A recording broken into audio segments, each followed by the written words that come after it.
Podemos. En la tabla periódica podemos clasificar los elementos de acuerdo con su comportamiento y propiedades físicas y químicas en tres tipos: los metales, no metales y semimetales, también conocidos como metaloides. Aquí en la tabla periódica pueden apreciarse el coloreado de diferentes regiones.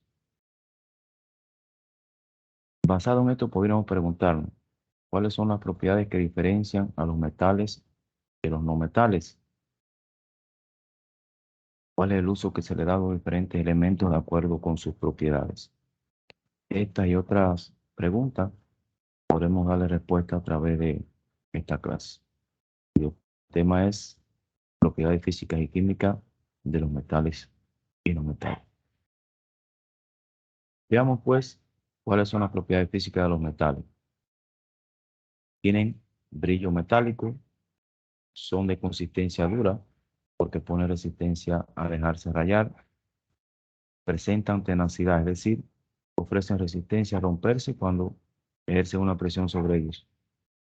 Son maleables, ya que se dejan hacer láminas sin romperse, como por ejemplo las láminas que se hacen del zinc y del cobre. Poseen buena conductividad calórica, ya que lo absorben y lo conducen. Permiten el paso de la corriente eléctrica a través de su masa, por eso es que se utilizan como materiales conductores.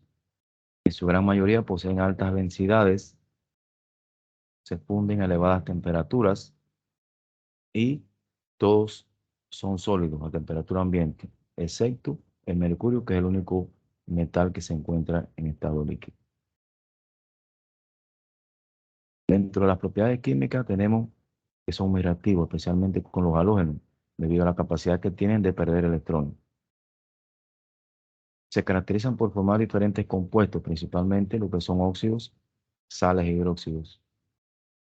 Ahí tenemos un ejemplo de un óxido, en el caso de clavos de hierro, se han oxidado. Las sales, por ejemplo, tenemos la sal de mesa, el cloruro de sodio. Y, por ejemplo, hidróxido tenemos la leche de magnesia, que es un hidróxido que utilizan para controlar los problemas digestivos. Los metales, bueno, son fuentes de minerales. Por ejemplo, el calcio lo encontramos en los productos lácteos como la leche, el yogur, el queso. El hierro está en diferentes alimentos, sobre todo carne roja, lentejas. El magnesio se encuentra, por ejemplo, en la soya, la espinaca. Y el zinc es un metal que se encuentra fundamentalmente en lo que son mariscos, carne roja, nuez, queso, etc.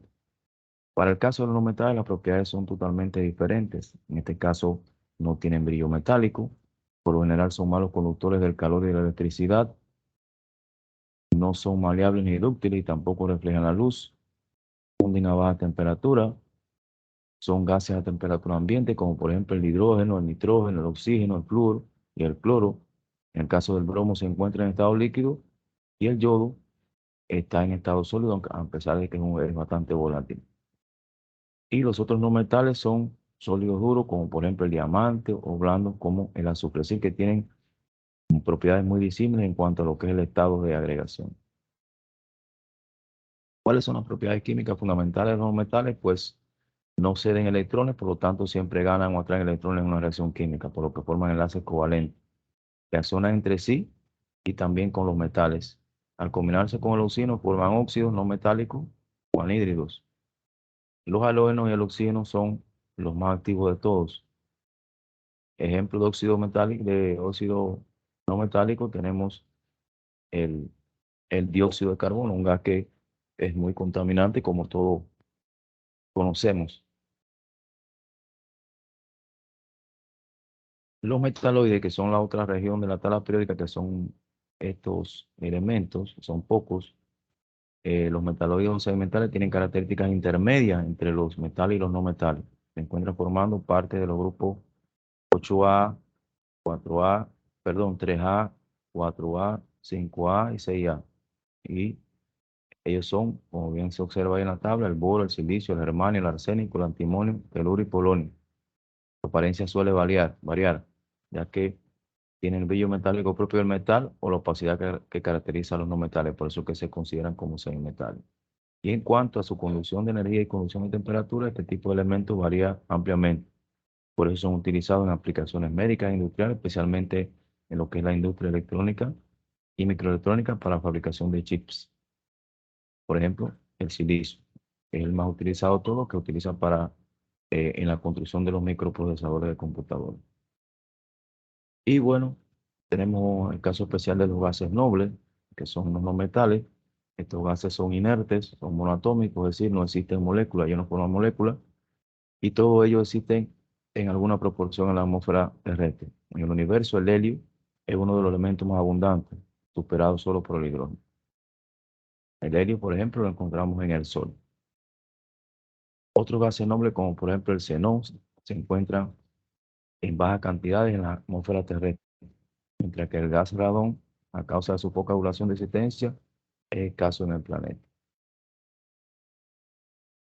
Bien, una vez visto esto, vamos a realizar las actividades que están en la página 8 y 9 de la página 55 del texto integrado de Biología Física y Química de primero de bachillerato, que consisten en lo siguiente: elaborar un organizador gráfico sobre todas estas propiedades que hemos visto de los metales y no metales y investigar las características de estos tres elementos, el bromo, el yodo y el azufre.